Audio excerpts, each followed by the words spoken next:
Hello everyone. आज हम 4 articles को डिस्कस करेंगे। मेरा नाम है विवेक शर्मा। पहले आर्टिकल में हम एंटी माइक्रोबियल रेजिस्टेंस के बारे में बात करेंगे। इससे रिलेटेड एक न्यू टेस्ट हमने अफोर्डेबल टेस्ट स्टार्ट किया, that is dipstick test. इसके साथ साथ हम टर्टल ट्रेल के बारे में डिस्कस करेंगे। यहाँ पे हम बात करेंगे अरुणाचल प्रदेश के अंदर सुबनश्री हाइडल प्रोजेक्ट की, एंड लास्ट में हम बात करेंगे सॉलिड वेस्ट मैनेजमेंट की। तो आइए एक एक करके इन आर्टिकल को समझ लेते हैं। सबसे पहले एंटी माइक्रोबियल रेजिस्टेंस क्या होता है। देखिए, नॉर्मली लेट्स से एक बैक्टीरिया है। अब इस बैक्टीरिया ने रेजिस्टेंस बिल्ड कर लिए एक एंटीबायोटिक के अगेंस्ट। मतलब अब ये एंटीबायोटिक जो है ये उतनी इफेक्टिव नहीं है इस बैक्टीरिया को मारने के लिए। तो इस केस में इस पूरी प्रोसेस को हम एंटी माइक्रोबियल रेजिस्टेंस कहते हैं। अब जब आप जैसे मेडिसिन जो आप ले रहे हो टाइमली उसका कोर्स पूरा ना करो, या ओवर प्रिस्क्रिप्शन की वजह से ये बिल्ट हो सकती है, या जो पोल्ट्री सेक्टर है इसमें क्या कर रहे हैं हम कि जो पोल्ट्री का या चिकन का साइज है उसको इंक्रीज करने के लिए इसको इस्तेमाल कर लेते हैं। साथ के साथ आपको हाइजीन की कुछ सैनिटेशन वगैरह की इंडिया में प्रॉब्लम रहती है, उसकी वजह से भी ऐसी प्रॉब्लम्स देखने को मिलती हैं। तो ये एक्चुअल में एक साइलेंट पेंडेमिक है जिसकी वजह से बहुत सारे लोगों की जान जा रही है। अब बात यह है कि इस चीज को टेस्ट करने का एक ही तरीका है जो अर्बन सीवेज है, बिकॉज इंडिया में पूरी तरह से उसे ट्रीट तो किया नहीं जाता। तो यहां से हमारे पास सैंपल आ जाता है और इस सैंपल से हम ये पता लगा सकते हैं कौन से एरिया में कितनी ये बीमारी फैली हुई है। तो इसको अभी शॉटगन टेस्ट के थ्रू हम करते हैं। मतलब इसमें क्या होता है कि भी आप डीएनए फ्रेगमेंट्स निकालते हो और उसकी पूरी तरह से सीक्वेंसिंग करते हो, और सीक्वेंसिंग के थ्रू आप ये पता लगा लेते हो कि एक्चुअल में लाइक ये कौन कौन से आपके एंटी माइक्रोबियल रेजिस्टेंस वाले जो बैक्टीरिया यहाँ पे एग्जिस्ट करते हैं। बट इस टेस्ट की कीमत है 9,000 रुपए के आसपास।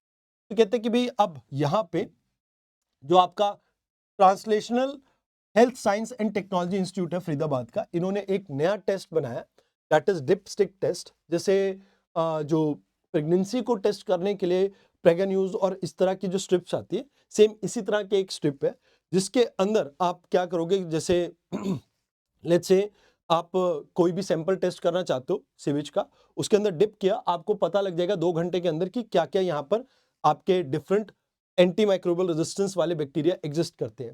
तो यहाँ पर 400 से 500 रुपए इसकी कॉस्ट रहेगी। 2 घंटे के अंदर रिजल्ट आ जाएगा। 16 डिफरेंट रेजिस्टेंस जीन को आप यहाँ पर ट्रैक कर सकते हो, एंड सिटी वाइज इसको बहुत इजिली लाइक आप कह सकते हो एक्सेप्ट कर सकते हो।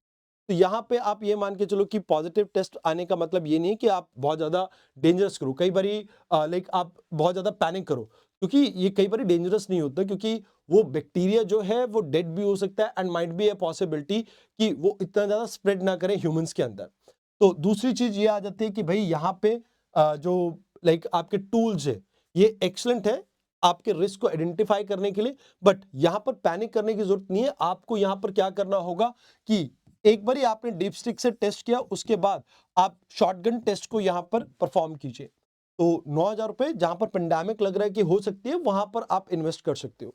मोर ओवर आप इसे इंटीग्रेट करो नेशनल प्रोग्राम के थ्रू, एंड जिससे आप इंश्योर करो कि पैन इंडिया इस तरह के आपके टेस्ट कंडक्ट होते रहें। लास्ट में ये कहा जाता है कि भाई देखो, पॉलिसी को यहाँ पर रेगुलेट करने की जरूरत है, जहां पर फार्मास्यूटिकल वेस्ट डिस्चार्ज और ओवर द काउंटर सेल जैसी चीजों को रोकना पड़ेगा। तो यहाँ पर मेंस का क्वेश्चन आ गया, प्री का क्वेश्चन आ गया, एंड ये आपका एक्सरसाइज वगैरह एंड मेंस का प्रैक्टिस क्वेश्चन। आइए बात करते हैं टर्टल ट्रेल की। देखिए, ओली रिडली टर्टल, इसके बारे में आपने अक्सर सुना होगा। अरीबाडा के लिए जाना जाता है, मास नेस्टिंग के लिए जाना जाता है। अब गवर्नमेंट ने ये कहा है कि भैया ये जो ओली रिडली टर्टल है, इनके एरियाज के अंदर हम इको टूरिज्म को बूस्ट करेंगे। यानी यहाँ पर इको टूरिज्म मतलब इकोलॉजिकल टूरिज्म को बूस्ट करेंगे, एंड जिससे पैसा भी आएगा। बट यहाँ पे कुछ जो कंजर्वेशनिस्ट हैं, मतलब जो आप ये कह सकते हो कि नेचर को प्रिजर्व करने के लिए सोचते हैं लोग, उनका ये मानना है कि भैया इससे ओली रिडली टर्टल के ऊपर नुकसान आएगा। जनरली उड़ीसा के आसपास, जैसे ये आपकी ऋषिकुल्या रिवर का माउथ है यहाँ पे, और ये जो आपका महानदी वाला माउथ है यहाँ पे, और ये जो दामरा रिवर वगैरह का पार्ट है वहां पर गिरिमाथा बीच के आसपास आपको इनकी पॉपुलेशन अरीबाडा करते हुए दिखती है। अरीबाडा क्या होता है? मास नेस्टिंग को कहा जाता है। एक साथ झुंड में ये अंडे देते हैं। तो मास नेस्टिंग साइट इनकी यहाँ पर है। तो कहते हैं कि भाई देखो, अगर आप बात करें गिरिमाथा के आसपास, तो केंद्रपारा जो डिस्ट्रिक्ट है वहां पे, ऋषिकुल्या के आसपास गंजम जो आपका डिस्ट्रिक्ट है वहां पे इनकी बहुत अच्छी खासी पॉपुलेशन देखने को मिलती है। अब क्या होता है कि भाई अगर टूरिज्म इंक्रीज होगा तो लोग बहुत ज्यादा आएंगे जाएंगे, तो कहते हैं इससे मास नेस्टिंग साइट के ऊपर असर पड़ेगा। मोर ओवर आप यहाँ पे आर्टिफिशियल लाइट इंट्रोड्यूस करोगे, तो लाइट जब इंट्रोड्यूस किया जाता है तो रात को भी इनके अंडों का शिकार किया जा सकता है प्रेडेटर्स के द्वारा, तो वो भी एक प्रॉब्लम है। तो कहते हैं कि भाई ये कहीं ना कहीं मदर के ऊपर भी इंपैक्ट डालती है, तो थोड़ी प्रॉब्लम रहेगी। अब इरावदी डॉल्फिन के केस में हमने चिल्का रिवर में देखा ही था कि जब वहां पर टूरिज्म बूस्ट किया था तो इससे कहीं ना कहीं इरावदी की जो पॉपुलेशन है वो डिक्लाइन करी थी। और मोर ओवर यहाँ पे कहीं भी कंसल्ट नहीं किया गया वाइल्ड लाइफ एक्सपोर्ट के साथ इस तरह की बात को रखते हुए। तो यहाँ पे गवर्नमेंट को करना चाहिए कि प्रॉपर इन्फोर्समेंट को इंश्योर करे जो आपके रूल एंड रेगुलेशन है, एंड इसको स्ट्रिक्टली नो गो जोन के तरह मेंटेन करें।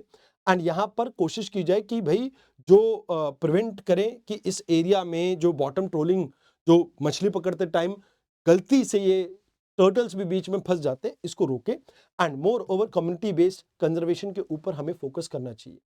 तो इसके ऊपर यहाँ पर ये आपका एक मेंस का रिलेटेड क्वेश्चन आ गया एंड प्रीलिम्स का रिलेटेड क्वेश्चन आ गया, ये एक्सरसाइज वाला। आइए अब बात करते हैं अरुणाचल प्रदेश के सुबनश्री हाइडल प्रोजेक्ट की। ये जो हाइडल प्रोजेक्ट था 21 साल के डिले के बाद अब लॉन्च तो हो गया, बट प्रॉब्लम इसमें ये है कि मिनिस्ट्री ऑफ एनवायरनमेंट ने कुछ कंसर्न रेज किए कि भैया आपने कंपनसेटरी एफॉरेस्टेशन के अंडर फॉरेस्ट तो बनाया ही नहीं। More over wild life institute of India ने ये कहा कि भैया ये टाइगर कॉरिडोर के ऊपर असर डालेगा। टाइगर ऑलरेडी एक इंडेंजर्ड स्पीशीज है, तो कहते 2004 में इस प्रोजेक्ट को स्टार्ट किया गया था अरुणाचल प्रदेश के अंदर। तो यहाँ पे आप ये मान के चलो कि उस समय जो कंप्लायंस कहा गया था कि भी फॉरेस्ट क्लियरेंस हम आपको दे रहे हैं, इसकी जगह पर आपको कंपनसेटरी एफॉरेस्टेशन करनी पड़ेगी। तो कैंपा फंड के अंडर इन्होंने कुछ एक्शन नहीं लिए, तो उसकी वजह से थोड़ी प्रॉब्लम है। मोर ओवर हाइड्रो पीक, जब आपका पीक इलेक्ट्रिसिटी जनरेशन का टाइम आएगा तो आप पानी बहुत ज्यादा रिलीज करोगे और इससे नीचे जो एरियाज में आपका पानी जो हाई वेलोसिटी में आएगा तो इससे फ्लैश फ्लड जैसी प्रॉब्लम क्रिएट हो सकती है। अब सुबनश्री रिवर जो है इसके आसपास आपकी क्रिटिकल लिंक्स यानी कुछ जो आपके एलिफेंट है इनके रिहायशी इलाके हैं, तो वो एक प्रॉब्लम आ सकती है। जैसे पनीर आपका रिजर्व फॉरेस्ट है, दुलोंग आपका रिजर्व फॉरेस्ट है असम में। तो कहते हैं कि ये इसमें कहीं ना कहीं थोड़ा एक प्रॉब्लम आ सकते हैं कि लाइक ओवरऑल इन एरियाज के ऊपर हैबिटेट्स के ऊपर असर आ सकता है। मोर ओवर यहाँ पर एनर्जी सिक्योरिटी जरूरी है, बट इसका मतलब ये नहीं है कि आप इकोलॉजी और इन्वायरमेंट को पूरी तरह से निग्लेक्ट कर दो। तो यहाँ पर वैसे स्ट्रैटेजिक डेवलपमेंट है, बिकॉज हम अपनी रिवर्स के थ्रू जो ग्रीन एनर्जी है उनको जनरेट कर पाएंगे। बट आप ये मान के चलो कि हमें यहाँ पर इकोलॉजिकल मॉडलिंग के ऊपर फोकस करना होगा।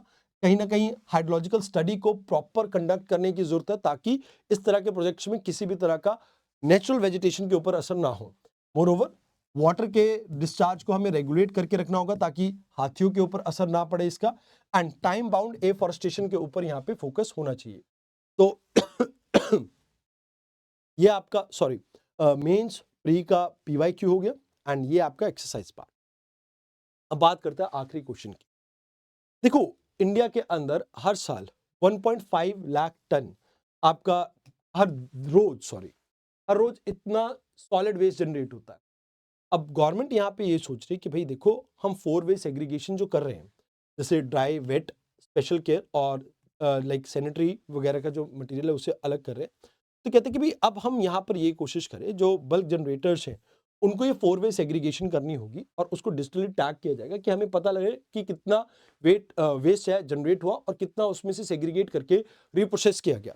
तो हम ये चाहते हैं कि हम रिड्यूस रीयूज एंड रिसाइकल करके अपने वेस्ट की जनरेशन को कम कर सके, उसको रिसोर्सेज में कन्वर्ट कर सके। तो यहाँ पे वेस्ट को ट्रीट करने की बात की जा रही है एंड 2016 का जो फ्रेमवर्क है इसको बदलने की बात हो रही है।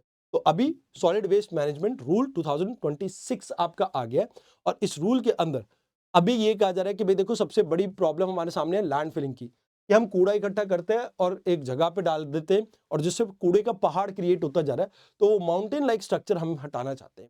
फिर हम प्रोसेसिंग की गैप करें तो भाई हमारे पास 1.5 लाख टन हर रोज वेस्ट जनरेट होता है और जो कैपेसिटी है वो समवेयर अराउंड 30,000 टन के आसपास है। इसी वजह से लैंड फिलिंग होती है एंड मोर ओवर जो वेस्ट है वो मिक्स्ड होता है, तो इस वजह से भी थोड़ी प्रॉब्लम रहती है। तो ये सेग्रीगेशन की बात तो है ही है, बट इसमें वेस्ट हायरार्की हमने क्रिएट करने की कोशिश की है। पहले तो आप वेस्ट कम प्रोड्यूस करो, प्रिवेंट करो, रिड्यूस करो, फिर रीयूज करो और फिर डिस्पोज ऑफ करो।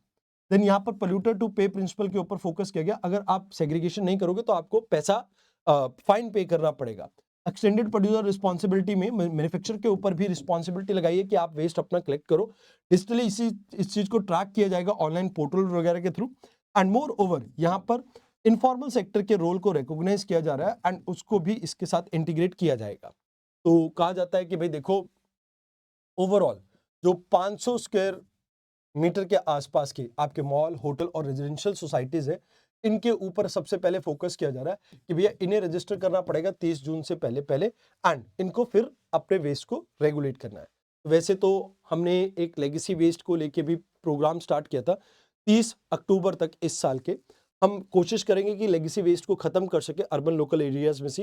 इसमें बायो रेमेडिएशन इन सीटू और एक्स सीटू दोनों के ऊपर हमारा फोकस है एंड बायो माइनिंग के ऊपर फोकस है ताकि वेस्ट को रिड्यूस किया जा सके। इन टोटल अगर हम बात करें तो यहाँ पर गवर्नमेंट को इंसेंटिवाइज करना चाहिए, गवर्नमेंट सब्सिडीज प्रोवाइड करे ताकि डिसेंट्रलाइज कंपोजिट यूनिट्स को हम बिल्ड कर सके। मोर ओवर इंसेंटिवाइज करो आप उन लोगों को जो सोर्स पे सेग्रीगेट कर रहे हैं एंड कंपोस्ट जो बनता है इसको आप यूज करो, जिससे कहीं ना कहीं फार्मर्स को भी जो फर्टिलाइजर की यूटिलाइजेशन है वो कम करनी पड़े।